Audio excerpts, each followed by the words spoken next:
Well, good morning. My name is Christina McComas, and I'm the Prayer and Encounter Director here at Vineyard Church.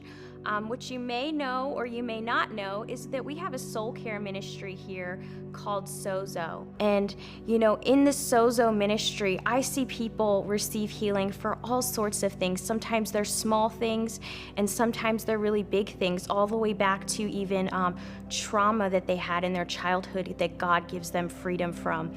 And so this morning, I want to share with you one of those really powerful testimonies. And I want you to know that I have full permission from this person to anonymously share her story.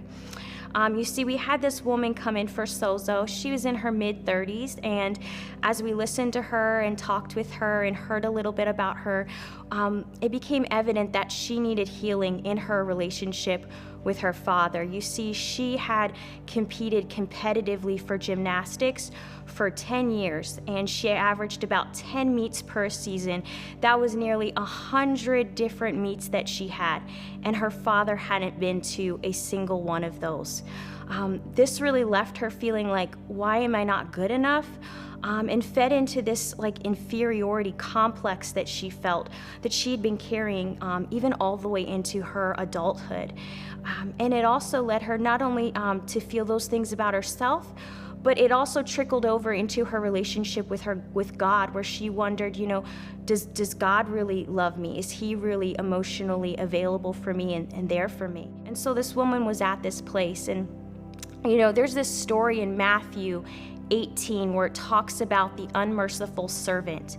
And what happens in this story is this servant owes his master this great debt that he cannot pay. And so the master's going to throw him and his family in prison, except that he pleads and he begs with him, please don't do this.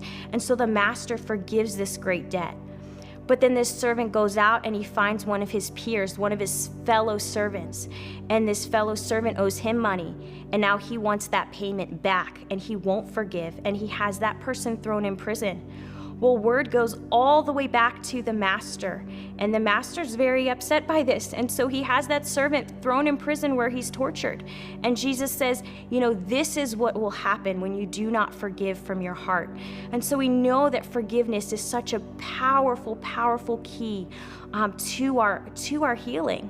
And there's this place in this soul care ministry where you hear people pour out their hearts to you. You hear the pain from their past, and as you sit there and you're this empathic witness for them, you go to that place of pain with them, and you feel it, you hear it, and then you can still stand on the other side of that and say, but wait a second, Jesus died for you to have complete healing and complete freedom from this. The Romans 8:28 that says God can still work good even in the midst of this pain. And so that's what we want to do with people and what we want to help them in. And so we knew that forgiveness was a huge key to helping this young lady receive freedom and healing.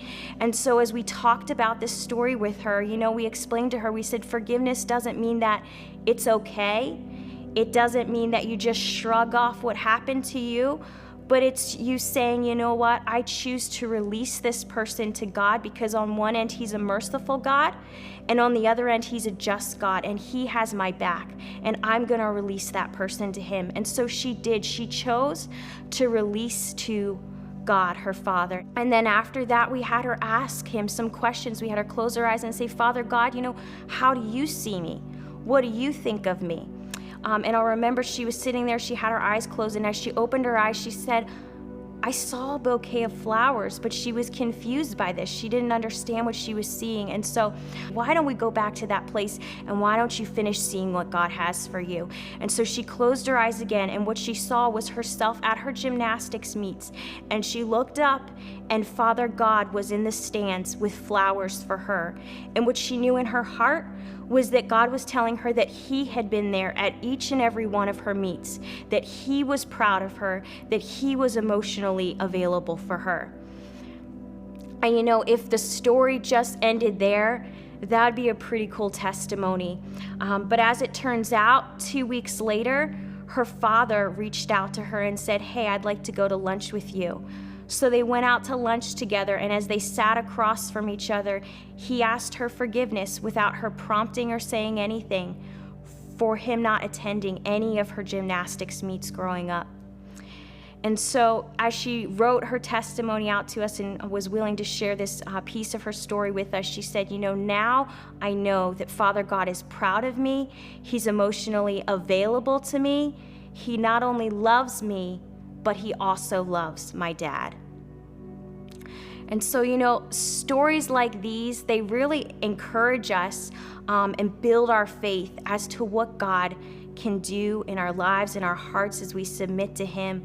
And so I just want to say thank you to this individual. You know who you are. Thank you so much for giving me the privilege to share a piece of your testimony to encourage everyone here today.